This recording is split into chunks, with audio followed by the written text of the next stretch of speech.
साथियों एवं सम्मानित श्रोतागण, आप सभी को भी मेरी ओर से सुप्रभात, नमस्कार, प्रणाम एवं स्वागतम। बीएससी बाग तृतीय के समस्त विद्यार्थियों का आज के व्याख्यान प्रस्तुतिकरण में हार्दिक अभिनंदन। प्रिय विद्यार्थियों, आज जिस विषय पर हम अपना व्याख्यान प्रस्तुत करने जा रहे हैं उसका विषय है अवशोषण स्पेक्ट्रोमीटर की कार्य प्रणाली। प्रिय विद्यार्थियों, उक्त विषय अवशोषण स्पेक्ट्रोमीटर की कार्य प्रणाली, ये विषय बीएससी पार्ट तृतीय के प्रश्न पत्र तृतीय के भौतिक रसायन विषय से इकाई तृतीय से स्पेक्ट्रोस्कोपी से चुना गया है।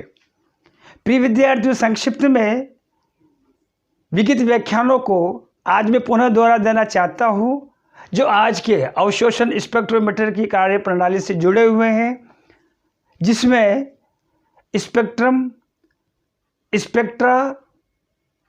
स्पेक्ट्रम के प्रकार, उनकी परिभाषाएं और उनको उत्पन्न करना इत्यादि शामिल है। सबसे पहले मैं स्पेक्ट्रम की परिभाषा देना चाहूँगा। स्पेक्ट्रम वह प्रक्रिया है, यह स्पेक्ट्रम वर्ण विक्षेपण की वो घटना होती है जिसमें जब सूरज के प्रकाश को किसी प्रिज्म अथवा विवर्तन ग्रेटिंग से गुजारा जाता है तो फोटोग्राफी प्लेट पर वर्ण विक्षेपण की प्रक्रिया के द्वारा विबग्योर अलग अलग 7 रंगों की तरंग धिरों का अलग अलग फोटोग्राफ प्लेट पर वर्ण विक्षेपण की प्रक्रिया के द्वारा अलग अलग रंग प्रेक्षित किए जाते हैं, पट्टिकाएँ प्रेक्षित की जाती है। ये घटना, ये वर्ण विक्षेपण की ये प्रक्रिया, ये घटना स्पेक्ट्रम कहलाता है। स्पेक्ट्रम का बहुवचन स्पेक्ट्रा कहलाता है। विगत व्याख्यानों में हमने ये भी सुपरिभाषित किया था, स्पेक्ट्रम प्रमुख रूप से 2 प्रकार का होता है, उत्सर्जन स्पेक्ट्रम और अवशोषण स्पेक्ट्रम।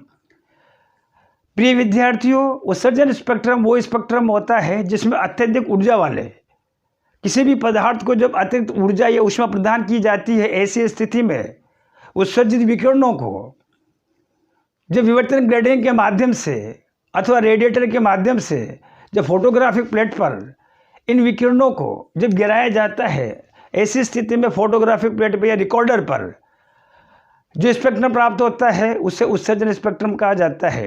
उपरोक्त के विपरीत विगत व्याख्यानों में हमने यह भी प्रतिपादित किया था कि जब अवशोषण स्पेक्ट्रम में जब न्यून ऊर्जा वाले पदार्थों को अतिरिक्त ऊर्जा या ऊष्मा प्रदान की जाती है, ऐसी स्थिति में पदार्थ के द्वारा अत्यधिक ऊर्जा, अत्यधिक ऊष्मा का भाग अवशोषित कर लिया जाता है और विकिरणों का कुछ भाग ही आगे निर्गमित होता है। निर्गमित विकिरणों को पुनः यदि रेडिएटर के माध्यम से पुनः रिकॉर्डर पर गिराया जाए तो हमें जो स्पेक्ट्रम जो प्राप्त होगा वो स्पेक्ट्रम अवशोषण स्पेक्ट्रम कहलाएगा। विगत व्याख्यानों में हमने यह भी सुपरिभाषित किया था, स्पेक्ट्रम प्रमुख रूप से 2 प्रकार के होते हैं, उत्सर्जन स्पेक्ट्रम और अवशोषण स्पेक्ट्रम। उत्सर्जन स्पेक्ट्रम और अवशोषण स्पेक्ट्रम को पुनः हमने विगत व्याख्यानों में सतत और असतत स्पेक्ट्रम में विभाजित किया था। असतत स्पेक्ट्रमों को फिर से हमने आगे एकल रेखीय स्पेक्ट्रम और बैंड स्पेक्ट्रम में पुनः इनको उपविभाजित किया था, जिसमें रेखीय स्पेक्ट्रम परमाणुक स्पीशीज के द्वारा उत्पन्न की जाती है। परमाणुक स्पीशीज जो देखेंगे आप, इसमें गैसीय अवस्था अथवा वाष्प अवस्था में उपस्थित हो सकती है। इसी तरह से बैंड स्पेक्ट्रम आणविक स्पीशीज के द्वारा उत्पन्न की जाती है। आणविक स्पेक्ट्रम द्रव अथवा सॉल्यूशन और विलयन माध्यम में विलयन प्रावस्था में उपस्थित हो सकती है। इन सबसे हटकर के सबसे जुदा अलहदा प्रिय विद्यार्थियों, आज के जो विषय है उस पर मैं अपना व्याख्यान प्रस्तुत करना चाहूँगा कि आखिर हमारे पास में अवशोषण स्पेक्ट्रोमीटर होते क्या है। सबसे पहले तो आप सभी के दिमाग में जो गलत भ्रांति है स्पेक्ट्रोस्कोप और स्पेक्ट्रोमीटर के बारे में, अधिकांश विद्यार्थी स्पेक्ट्रोस्कोप को स्पेक्ट्रोमीटर और स्पेक्ट्रोमीटर को स्पेक्ट्रोस्कोप समझ बैठते हैं। मैं आपको ये बता देना चाहता हूँ, आपके दिमाग में ये भ्रांति दूर कर देना चाहता हूँ, सुस्पष्ट कर देना चाहता हूँ। स्पेक्ट्रोस्कोप जो उपकरण होता है सूरज के प्रकाश में उपस्थित 7 तरंग दैर्ध्यों विबग्योर को संयुक्त रूप से 7 तरंग दैर्ध्यों के 7 रंगों की तरंग दैर्ध्यों को एक साथ प्रेक्षित करने वाला उपकरण होता है। उपयुक्त के विपरीत स्पेक्ट्रोमीटर वो उपकरण होता है जो सूरज के प्रकाश में उपस्थित 7 तरंग दैर्ध्यों के प्रकाश में एक तरंग दैर्ध्य के प्रकाश को प्रेक्षित करता है, नोट करता है, शेष 6 तरंग दैर्ध्यों को अवशोषित करता है। अन्य शब्दों में, यदि स्पेक्ट्रोस्कोप के मार्ग में यदि कोई विवर्तन ग्रेडिंग अथवा प्रिज्म वाली कोई भी युक्ति को हम युग्मित करते हैं, ऐसी स्थिति में प्रिज्म अथवा विवर्तन ग्रेडिंग 6 तरंग दैर्ध्यों को सूरज के प्रकाश में उपस्थित 6 तरंग दैर्ध्यों को अवशोषित करके एक तरंग दैर्ध्य को आगे निर्गमित करता है। ऐसी युक्ति स्पेक्ट्रोमीटर की कहलाती है।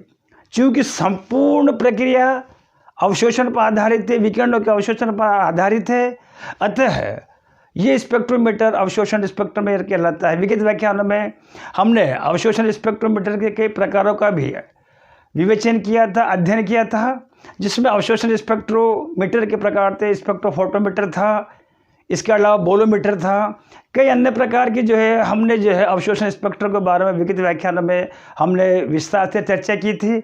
आइए स्पेक्ट्रोमीटर की कार्यप्रणाली और ये किसमें कितने भाग होते हैं, आंतरिक भागों का हम विस्तार से अध्ययन करते हैं। प्रिय विद्यार्थी, स्पेक्ट्रोमीटर 7 छोटे छोटे अलग अलग निकायों युक्तियों से युक्त जुड़ा हुआ एक वृहद स्पेक्ट्रोमीटर होता है।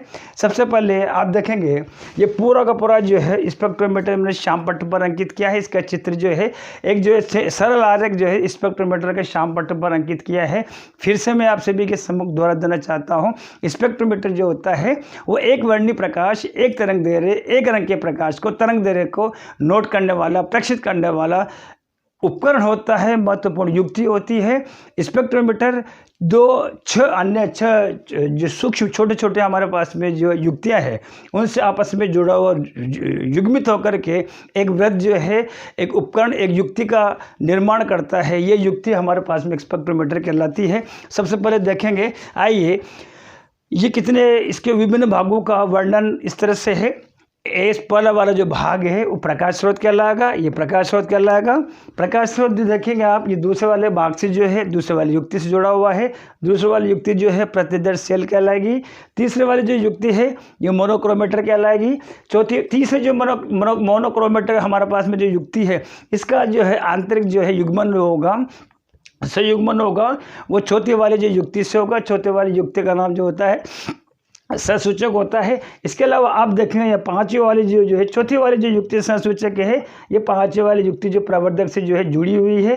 पांचवी वाली जो युक्ति है, अंतिम युक्ति छठा वाली जो युक्ति है जिसको रिकॉर्डर कहा जाता है, तो ये उससे जुड़ी हुई है। इस प्रकार 6 छोटी छोटी जो युक्तियाँ हैं, 6 छोटे छोटे जो हमारे पास में जो उपकरण है आपस में युग्मित होकर के बैक टू बैक आप देखेंगे एक वृत्त स्पेक्ट्रोमीटर का निर्माण करते हैं। विभिन्न भागों का, विभिन्न युक्तियों का, विभिन्न छोटे छोटे उपकरणों का हमने विस्तार से चर्चा करने के बाद में आइए बारी बारी से हम इन विभिन्न छोटी छोटी जो युक्तियां हैं, उपकरण हैं, इनके कार्यप्रणाली, इनके दक्षता, इनके दायित्व, इनके कर्तव्य, इनके कार्यों का हम विस्तार से चर्चा करते हैं। सबसे पहले श्याम पट्टे पर मैंने लिखा है, यहाँ पर एस होता है, एक प्रकाश स्रोत होता है। ये प्रकाश स्रोत इसको एस के द्वारा दर्शाया गया है। आप देखेंगे प्रकाश स्रोत होता है जिस विशिष्ट तरंग दैर्ध्य का विशिष्ट आप देखेंगे रंग का प्रकाश उत्पन्न करना होता है। तो ऐसी स्थिति में हमारे सामने सबसे बड़ी जो दुविधा होती है कि कौन से प्रकाश स्रोत का चुनाव करेंगे। आइए समझने का प्रयास करते हैं। देखेंगे पहला वाला है यदि विजिबल यानी कि दृश्य, और इसके अलावा NUV अर्थात N का मतलब नियर, UV यहाँ पर हो जाएगा अल्ट्रावायलेट। यदि समीप या सन्निकटन, यदि हम पराबैंगनी प्रकाश प्राप्त करना चाहते हैं, साथ ही NIR यानी कि संयुक्त अवरक्त स्पेक्ट्रम यदि हम प्राप्त करना चाहते हैं, प्रेक्षित करना चाहते हैं, नोट करना चाहते हैं, व्युत्पन्न करना चाहते हैं, ऐसी स्थिति में हमें एक सामान्य बंद कांच के तंत्र में देखेंगे। अब यहाँ पे लिखा मैंने सामान्य बंद कांच के तंत्र में W फिलामेंट अर्थात टंगस्टन फिलामेंट हम काम में लेंगे। ये दृश्य, संयुक्त पराबैंगनी, संयुक्त अवरक्त, इनके लिए जो है हम बंद कांच के तंत्र में, साधारण कांच के तंत्र में, बंद तंत्र में हम यहाँ पर जो है टंगस्टन फिलामेंट कहाँ मिलेंगे। इसके अलावा हम देखेंगे यदि हमें पराबैंगनी स्पेक्ट्रम प्राप्त करना है तो आप देखेंगे हाइड्रोजन और ड्यूटेरियम के जो विसर्जन लैंप कहाँ मिलेंगे। इसके अलावा देखेंगे अवरक्त स्पेक्ट्रम यदि हम प्राप्त करना चाहते हैं तो एस के रूप में हम यहाँ पर ग्लोबल लैंप और जो है नेस ग्लोबल जो है काम मिलेंगे। प्रिय विद्यार्थियों, फिलहाल इतना ही, और आने वाले समय में, आने वाले व्याख्यानों में फिर से हम जो नया विषय जो है, जो इसका अगला वाला भाग है प्रतिजैव सेल टी, उस पर जो है हम अपना व्याख्यान प्रस्तुत करेंगे। तब तक के लिए फिर से नमस्कार, धन्यवाद, कोटि कोटि आभार।